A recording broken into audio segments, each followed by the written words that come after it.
할렐루야. 우리가 올려드렸던 찬양만큼 또 하나님께서 우리에게 은혜 베푸실 줄 믿습니다. 오늘도 기대하는 마음으로 여러분에게 주실 그 결실들을 기대하며 나아갔으면 좋겠습니다. 오늘 우리에게 주신 하나님 말씀 함께 보겠습니다. 오늘 우리에게 주시는 하나님 말씀은 마가복음 4장 35절부터 41절까지 말씀입니다.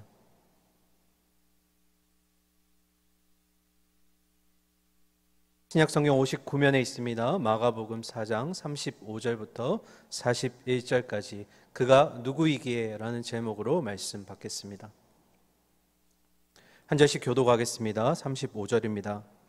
그날 저물 때에 제자들에게 이르시되 우리가 저편으로 건너가자 하시니 그들이 무리를 떠나 예수를 배에 계신 그대로 모시고 가에 다른 배들도 함께 가더니 큰 강풍이 일어나며 물결이 배에 부딪혀 들어와 배에 가득하게 되었더라. 예수께서는 고물에서 베개를 베고 주무시더니 제자들이 깨우며 이르되 선생님이여 우리가 죽게 된 것을 돌보지 아니하시나이까 하니 예수께서 깨어 바람을 꾸짖으시며 바다더러 이르시되 잠잠하라 고요하라 하시니 바람이 그치고 아주 잔잔하여지더라. 이에 제자들에게 이르시되 어찌하여 이렇게 무서워하느냐 너희가 어찌 믿음이 없느냐 하시니 다 같이 읽겠습니다. 그들이 심히 두려워하여 서로 말하되 그가 누구이기에 바람과 바다도 순종하는가 하였더라. 아멘.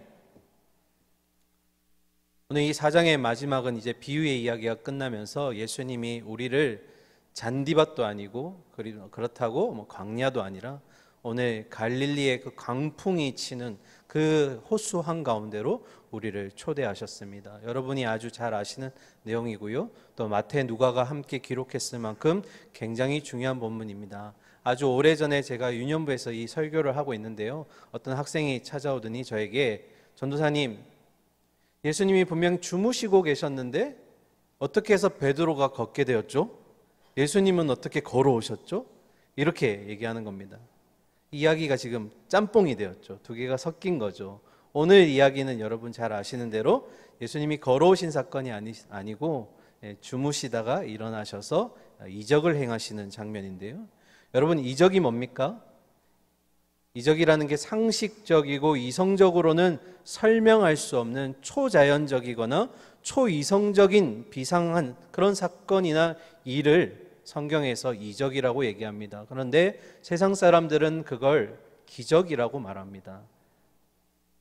세상 사람들은 그걸 기적이라고 말하지만 성경에서는 이적이라고 얘기합니다. 여러분, 이적이 일어나는 이유가 있습니다. 그 이적이 일어나야만 하는 이유는 그 이적을 실현하는 자가 누구인지와 그리고 그 이적이 뜻하는 바 목적이 있기 때문입니다. 이걸 우리는 표적이라고 부릅니다. 그래서 여러분, 표적이 영어로 사인이라고 하는데요. 그러니까 이 이적을 행하시는 예수님이 이적을 행하셔야만 하는 어떤 이유와 목적이 있기 때문이죠. 여러분, 본문에 들어가기 전에 여러분 잘 아시니까 제가 질문 드릴게요. 오늘 본문에서 이적은 뭡니까?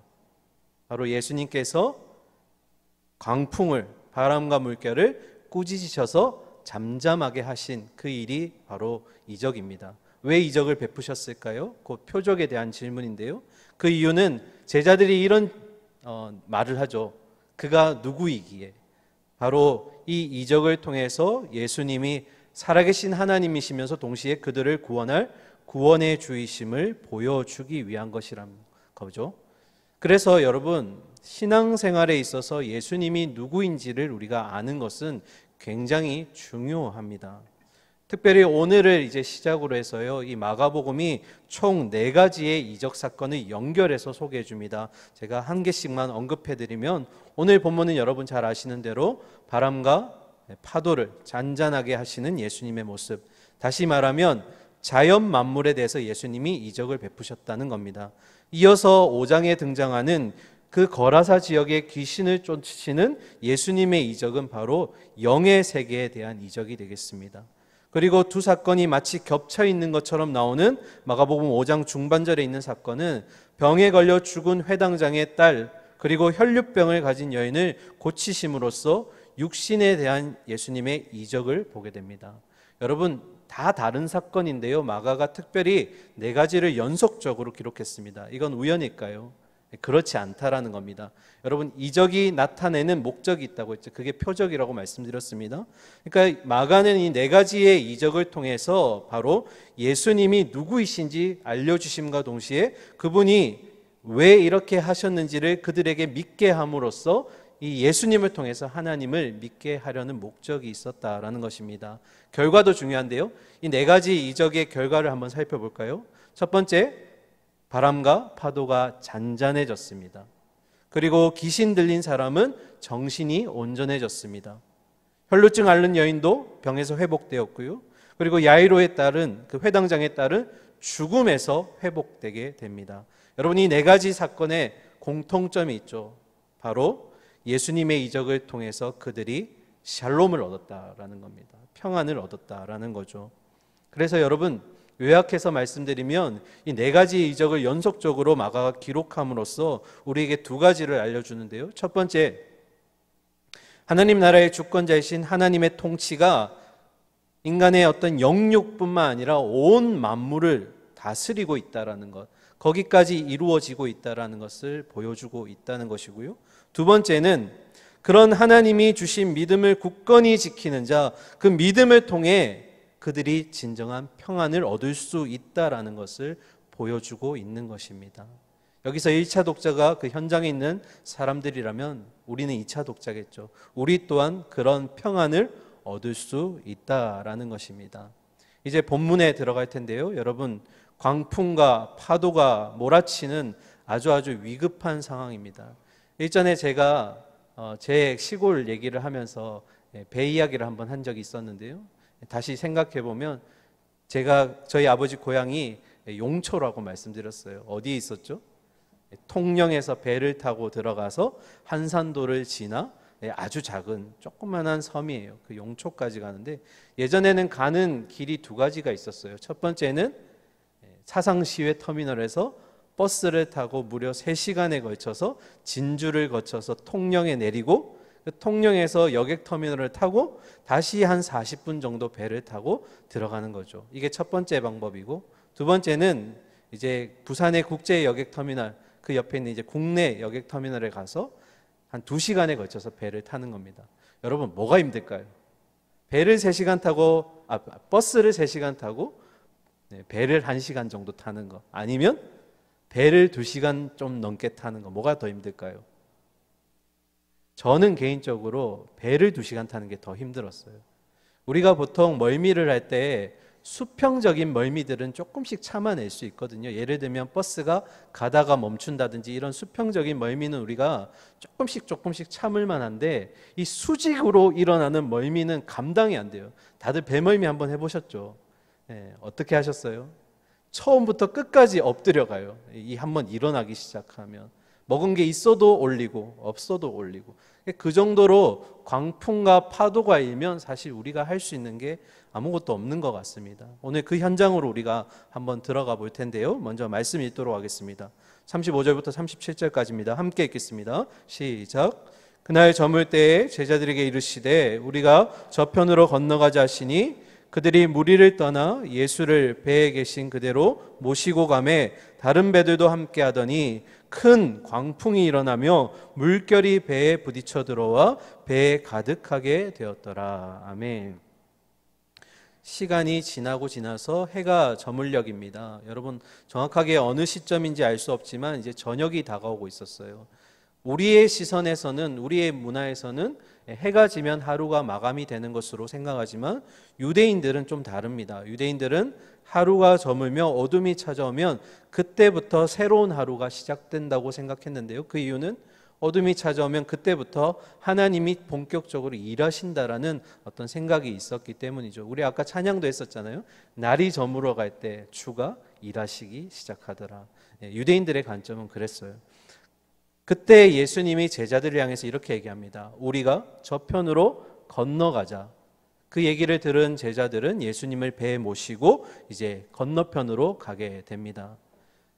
마가만 기록한 내용이 하나 있는데요. 그게 뭐냐면 다른 배들도 함께 갔다라고 기록되어 있습니다. 오늘날로 얘기하면 예수님이 거의 아이돌급 인기를 몰고 다니신 거죠. 예수님이 이쪽으로 가면 무리들도 이쪽으로 가고, 예수님이 배를 타고 가시면 또 무리들도 배를 타고 가고, 그런데 큰 풍랑을 만나게 되니까 어찌 된 건지 그 배들이 보이지 않게 됩니다. 그리고 마가는 앵글을 오직 예수님이 탄 그 배만 지금 집중 조명하게 됩니다.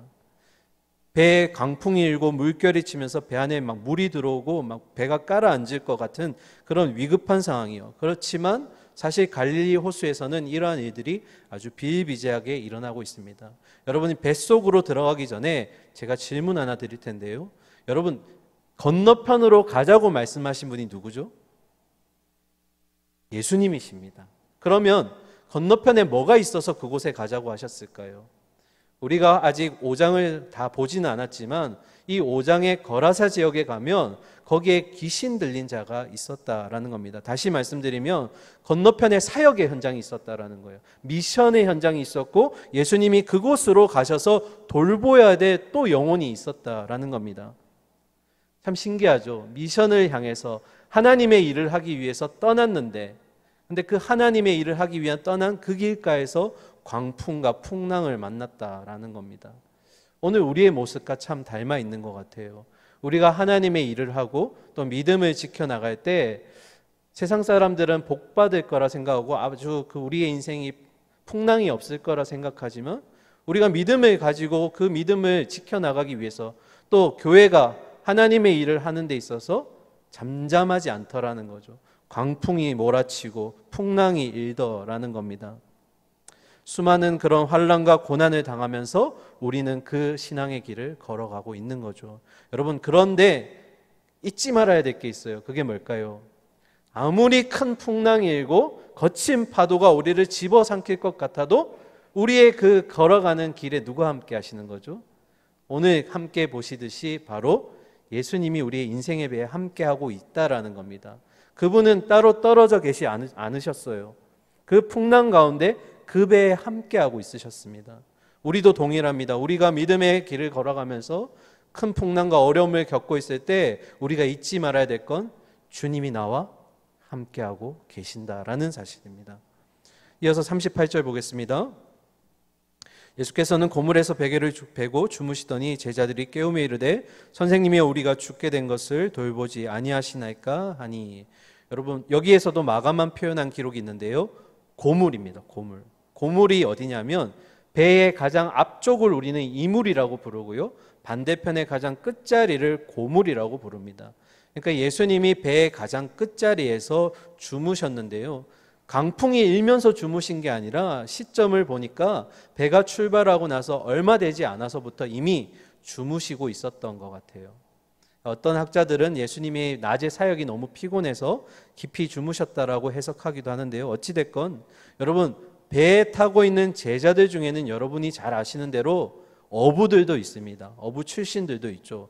그렇다면 그 어부들이 이 환경에 아마 아주 익숙했을 거예요. 그런 광풍일 때 자신들이 어떻게 해야 될지를 알고 있었을 겁니다. 아마도 그들은 경험에 따라 그들의 쌓여온 지식에 따라서 그렇게 행동했을 겁니다. 어떻게 하면 배가 뒤집어지지 않고, 그리고 이 풍랑을 만났을 때 어떻게 하면 안전하게 우리가 이동할 수 있을까. 그런데 그런 경험들과 지식들로 배를 이끌고 가고 있었는데 그 결과가 뭡니까? 그 결과 38절에 보면 예수님에게 꾸짖죠. 반대로 예수님을 막 깨우면서 뭐라고 얘기합니까? 선생님, 우리가 죽게 된 것 같은데 선생님 도대체 뭐 하시는 겁니까? 왜 우리를 돌보지 않으시는 겁니까? 자기들이 할 만큼 해보다가 안 될 것 같으니까 저 고물 끝에 내버려뒀던 예수님을 찾기 시작하는 겁니다. 같은 사건을 기록한 마태와 누가는 조금 더 간절한 마음으로 표현했던 것 같아요. 누가는 어떻게 표현했냐면 주님, 우리를 좀 구원하여 주시옵소서라고 표현합니다. 그러면 우리가 여기서 질문이 생겨요. 똑같은 광풍 속에 있는데, 아주 위급한 상황 속에 있는데 예수님과 제자들이 모습이 너무 달라요. 이걸 맞이하는 모습이. 예수님은 너무나 평안하게 주무시고 계시고 반대로 제자들은 죽을 것 같이 위급해서 막 어쩔 줄 모르는 것처럼 이렇게 모습이 비춰지고 있다라는 겁니다. 제가 앞에서 광풍은 성도들에게 임하는, 하나님 백성에게 임하는 어려움이자 동시에 교회가 겪는 어려움일 수 있다라고 얘기했습니다. 그런데 광풍을 대하는 태도가 너무나 달라요. 제자들은 어려움과 위기를 느끼며 두려워하고 있습니다. 그런데 우리의 주님은 여전히 평안하세요. 마가는 이 두 부류를 지금 우리에게 대조적으로 보여주고 있습니다. 이런 표현이 적당할 것 같아요. 예수님을 깨우고 있는 제자들이지만 그러나 진짜 깨어야 할 자들은 제자들이었다라는 겁니다. 왜 그럴까요?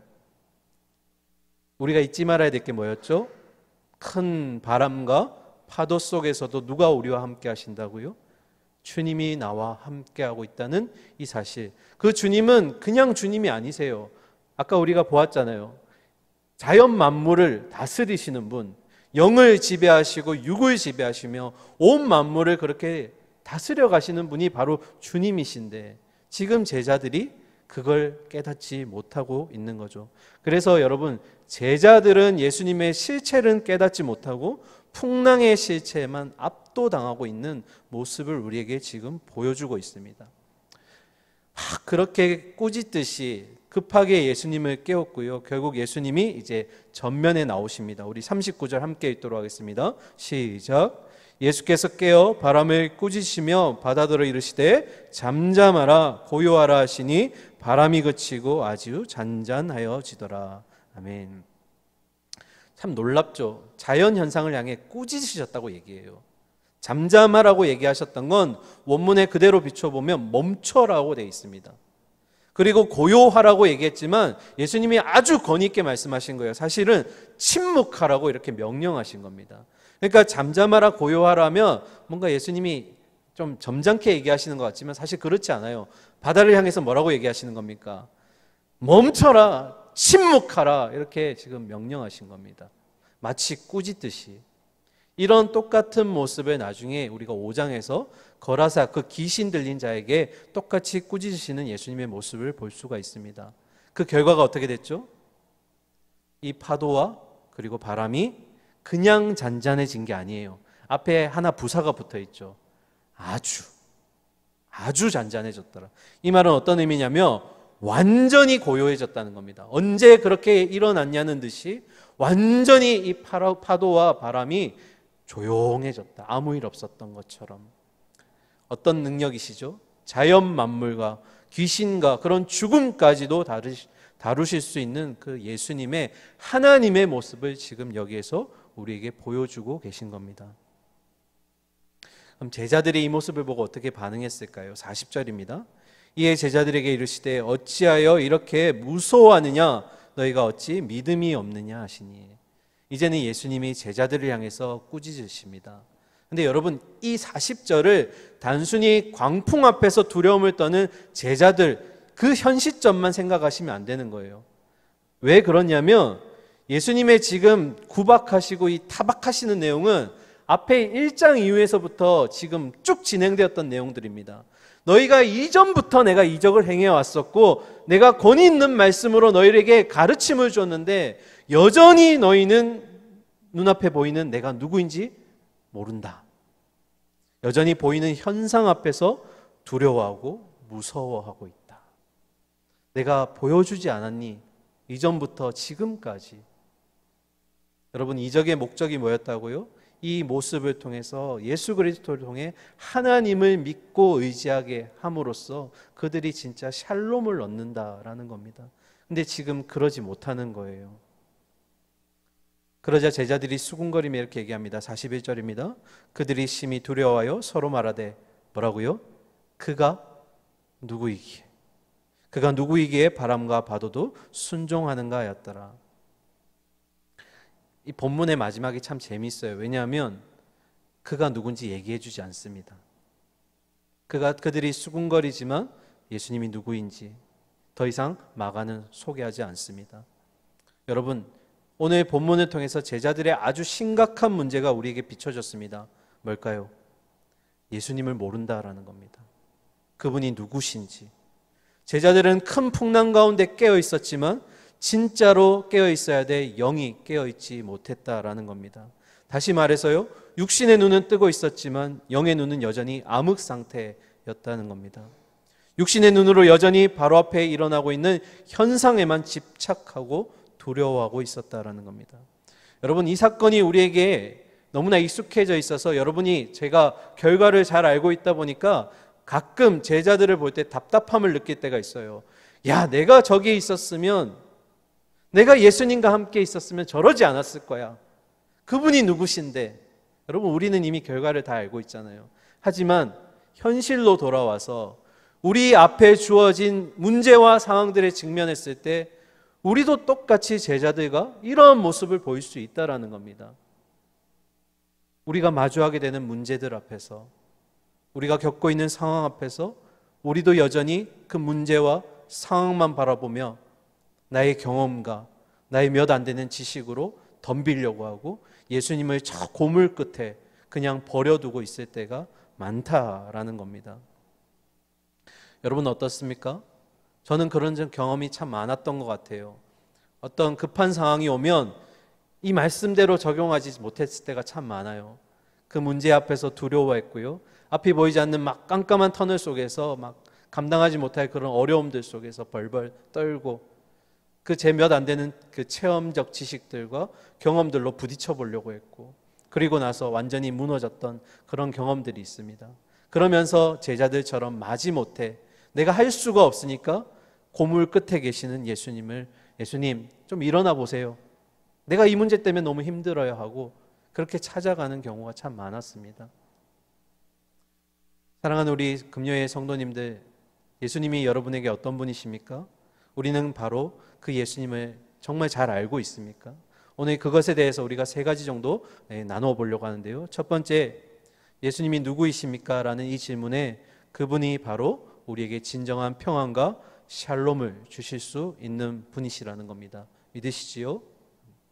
그런데 더 중요한 건 예수님뿐만 아니라 삼위일체 하나님 모든 이 분들이 우리에게 평안을 주신다라는 거예요. 민수기 6장 26절에 여호와는 그 얼굴을 내게로 향하여 드사 평강 주시기를 원하노라. 아멘. 누가복음 24장 36절에 예수께서 친히 그들 가운데 서서 이르시되 너희에게 평강이 있을지어다. 아멘. 에베소서 4장 3절에 평안에 매는 줄로 성령이 하나 되게 하는 것을 힘써 지켜라. 아멘. 삼위일체 하나님이 그의 자녀들에게, 하나님 백성에게 주고자 하는 것이 무엇이라고요? 샬롬, 평안이라는 것입니다. 그런데 오해하지 말아야겠죠. 이 샬롬은 어떤 세상이 말하는 그런 복은 아닐 겁니다. 이건 어떤 걸까요? 바로 바울이 빌립보서 4장에서 얘기했던, 내가 비천할 때도 있었고 풍족할 때도 있었고 배부를 때도 있었지만 허기질 때도 있었고, 내가 어떠한 상황에 처할지라도 그것을 통해 나의 믿음을 다루시고 연단시키셔서 요동치 않게 하는 참 믿음의 평안을 주님께서 우리에게 주신다라는 사실입니다. 그러니까 우리가 강풍 앞에서, 풍랑 앞에서 버틸 수 있는 이유가 있는 거죠. 그 주님이 여전히 요동하지 않는 우리의 믿음을 보시고 샬롬 주시기를 원하신다라는 겁니다. 두 번째, 그래서 우리는 범사에 하나님의 은혜와 평안을 기억해야 됩니다. 절대로 잊어서는 안 됩니다. 일전에 제가 데살로니가전서 설교하면서 이 범사에 감사하라 할 때 범사를 잘 해석해 주셨으면 좋겠다라고 부탁드린 적이 있어요. 이 범사를 문자적으로 해석하는 것이 아니라 통전적으로 해석해야 된다. 단순히 모든 일이라고 해석하지 않고, 여러분 중요한 게 뭘까요? 이 범사라는 것은 내가 주님을 믿기 시작하고 그리고 지금까지 우리 과거에서부터 베푸셨던 그 주님의 손길을 우리가 기억해야 한다라는 것입니다. 현재의 상황이 많은 문제와 고난과 어려움 중에 있을지라도 여러분, 우리가 두려워하거나 포기하지 않을 수 있는 이유는 과거로부터 지금까지 나를 인도하시면서 내게 복과 은혜 주시는 그 하나님의 손길이 있었기 때문에 여기까지 올 수 있었다라는 겁니다. 그래서 우리에게 있어서 신앙의 복귀라는 건 굉장히 중요한 일이고요, 범사에 감사해야 된다는 것은 그런 의미에서 우리가 꼭 해야 된다라는 것입니다. 과거에 베푸셨던 그 주님 우리가 기억하지 못하면 여전히 우리는 두려움 가운데 있을 거예요. 그래서 여러분, 범사에 지나온 그 과거에 나는 몰랐지만 그 세세한 손길로 나를 어긋나지 않게 하셨고, 정말 캄캄한 것 같아서 벗어날 것 같지 못했던 그 문제들 속에서도 하나님이 나를 일으켜 세우심으로써 여기까지 나를 붙드셨다라는 그 고백이 우리에게 있기를 소망합니다. 그러면 어떻게 되는 걸까요? 그러면 그 주님이 앞으로도 우리와 동행하시는 거예요. 그리고 보이지 않는 왼손으로 우리를 여전히 받치고 계신다라는 거죠. 여러분, 과거를 기억하지 못하면 자만해집니다. 과거를 복귀하지 못하면 교만해집니다. 여전히 내 힘으로 살게 되고요, 앞으로도 그렇게 살아가게 될 거라는 겁니다. 그래서 지나온 그 우리의 가정 속에서 나를 그렇게 세세하게 다루셨던 하나님의 은혜와 손길들을 기억하시는 여러분이 되시기를 소망합니다. 아멘. 마지막 세 번째입니다. 제일 중요한데요, 여러분, 우리가 현상의 육신의 눈이 뺏길 때가 참 많이 있습니다. 현혹될 때가 많고요. 하지만 현상만 바라보지 마시고요, 그 뒤에 계시는 누구를 바라봐야 될까요? 하나님 바라봐야 됩니다. 왜 그럴까요? 예수님이 누구신지 모르기 때문에 우리의 무지함이 우리 현상을 그냥 있는 그대로 보게 만들어요. 우리가 정말 그 어려움을 만났을 때 가장 먼저 고백해야 될 게 바로 내 안에 계시는 그 주님이 전지전능하시고 그 주님이 만물을 다스리시며 나의 모든 문제들을 이미 해결할 계획들을 가지고 계시다는 믿음의 선포가 있어야 된다라는 겁니다. 그렇지 못하면 또 반복하는 거예요. 과거에 내 그 몇 안 되는 경험과 지식들로 그 수준에서 또 해결해 보려고 하고, 또 예수님을 향해서 또 마지못해서 고물 끝에 계시는 예수님 또 끌고 와서 예수님 좀 해주세요 하고 부탁하게 되는 이런 악순환이 반복된다라는 겁니다. 여러분, 작은 문제든 큰 문제든 주님을 먼저 찾으십시오. 그러면 여러분, 주님을 찾지 않을 때는 주님이 고물 끝에 계시겠지만 주님을 찾으면 주님이 우리 앞에 계십니다. 그리고 일하실 겁니다. 그러면 놀라운 일이 뭘까요? 우리의 상식적으로 이성적으로는 해결될 것 같지 않았던 문제마저도 주님이 내 앞에서 일하시면 이적이 일어난다라는 겁니다. 세상 사람들이 말하는 일어날 수 없는 기적들이 우리의 믿음 때문에 하나님이 일하시는 이적으로 나타난다라는 거예요. 나의 머릿속에서는 이게 답이 없어요. 그런데 주님이 일하시면 답이 생겨요. 놀라운 일이죠. 그런 경험들이 우리의 삶 가운데 많이 있어야 되지 않겠습니까? 내 안에 한계를 넘어서 일하시는 그 주님, 내가 생각하지 못했던 그 상식 밖의 놀라운 은혜들이 내 삶 가운데 계속 막 만나게 되는 거예요. 생각만 해도 너무 뿌듯하지 않나요? 그런데 어디서부터 시작한다고요? 어떠한 문제를 만났을 때 내가 먼저 그 전지전능하시고 나보다 나를 더 잘하시고 이 문제를 해결하실 수 있는 나의 구원의 주님을 먼저 선포하며 믿음으로 고백하며 그 고물에 있는 주님을 끌고 앞으로 나올 때 이 문제들이 해결될 줄 믿습니다. 그렇게 우리가 믿음의 선포로 시작하는 거예요. 과거에 그렇게 경험하셨잖아요. 주님이 일하시니까 되더라. 진짜 안 될 줄 알았는데. 우리가 여기에 발 디딜 수 있었던 그 이유가 바로 그 주님이 거기서 일해 주셨기 때문에. 사랑하는 우리 성도님들, 현 상황이 자연 만물의 문제이든 아니면 육신의 문제이든 영의 문제이든 하나님의 권세 아래 있다는 것을 잊으시면 안 됩니다.